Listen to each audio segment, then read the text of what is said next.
हिंद साथियों, तो इस वीडियो में हम लोग समझेंगे कि क्लास 10th या 12th के बोर्ड एग्जाम में हम लोग कैसे अच्छे नंबर्स गेन कर सकते हैं।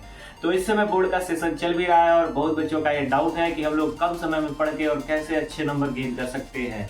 तो इस वीडियो में हम लोग इसी के बारे में बात करेंगे कि कैसे हम लोग अच्छे नंबर गेन कर सकते हैं। तो इस वीडियो को अपने ज्यादा से ज्यादा दोस्तों तक शेयर कीजिए जो लोग इस समय डाउट में हैं कि कैसे अच्छे नंबर बोर्ड में हम लोग लाएं। ये वीडियो उन्हीं लोगों के लिए है, तो अपने दोस्तों तक ज्यादा से ज्यादा शेयर करिए। तो चलिए समझते हैं स्ट्रेटेजी क्या होना चाहिए बोर्ड एग्जाम में समझने के लिए। तो सबसे पहले इसको मैंने 4 स्टेप्स में बताया है कि क्लास 10th हो या 12th हो, कोई भी बोर्ड हो या सीबीएसई हो, आईसीएसई हो, स्टेट बोर्ड हो, सबके लिए ये रूल फॉलो होगा, सेम रूल है। तो आइए समझते हैं। सबसे पहली बात क्या है कि हमको कॉन्सेप्ट का क्लैरिटी होना चाहिए। सबसे पहली बात क्या, कॉन्सेप्ट क्लैरिटी, यानी सिलेबस का अंडरस्टैंडिंग। जो भी आपका सिलेबस रहा हो, जितना आपने पढ़ा हो अभी तक, जितना आपने पढ़ा वो सब क्या करें, अच्छे से क्या करें, उसको क्लियर करें। कॉन्सेप्ट की क्या करें, क्लियरिटी करें, यानी उसको अच्छे से रिपीट करें, दोहराएं, बार बार क्या करें, उसको रिपीट करें। और इसी को सिलेबस अंडरस्टैंडिंग भी बोल सकते हैं। दूसरी बात, अगर आपने कॉन्सेप्ट का क्लियरिटी कर लिया और उसके बाद से सिलेबस को समझ लिया, तो दूसरी बात क्या है, मोस्ट इंपॉर्टेंट जो है, presentation of answers in copy. जब भी आप बोर्ड एग्जाम में कॉपी को लिखेंगे, कॉपियों में आंसर लिखेंगे, तो उसमें क्या करेंगे, आपका जो आंसर का प्रेजेंटेशन होना चाहिए एक ऐसा अच्छा तरीके से होना चाहिए जिससे आपका एग्जामिनर जो चेक करेगा कॉपी को, उसको देखने में लगे कि हाँ ये परफेक्ट आंसर है। तो प्रेजेंटेशन सही करें। प्रेजेंटेशन का मतलब ये है कि आंसर देने का तरीका, यानी कई बच्चे रहते हैं थ्योरेटिकली आंसर को लिखते जाते हैं उसी तरीके से, ये कहानी टाइप का आंसर हो जाता है। बट उसी में कुछ आंसर्स ऐसे लिखे जाते हैं जिनको देख करके ही लगता है कि हाँ एकदम परफेक्ट आंसर है।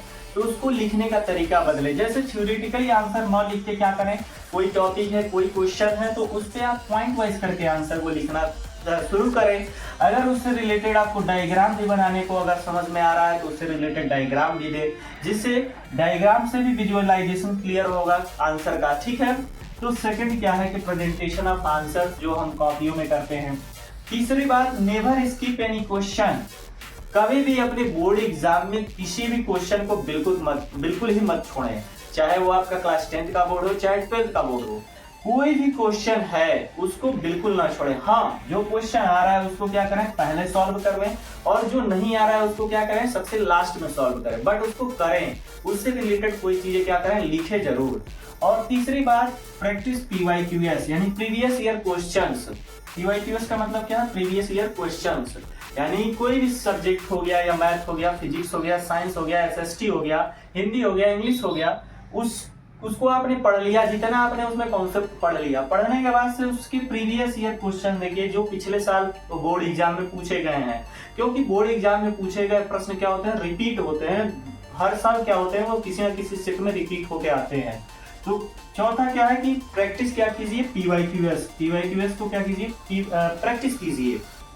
तो ये कुछ स्टेप्स फॉलो करके आप अपने बोर्ड एग्जाम में अच्छे नंबर गेन कर सकते हैं। और कम समय में अच्छे नंबर गेन करने का ये बहुत ही इजी मेथड है, और इसको अपने फ्रेंड्स तक ज्यादा से ज्यादा शेयर कीजिए जो लोग समझ के और कम समय में अपने बोर्ड में अच्छे मार्क्स गेन कर सकते हैं। तब तक के लिए जय हिंद। पढ़ाई करते रहिए, मस्त रहिए, स्वस्थ रहिए। जय हिंद।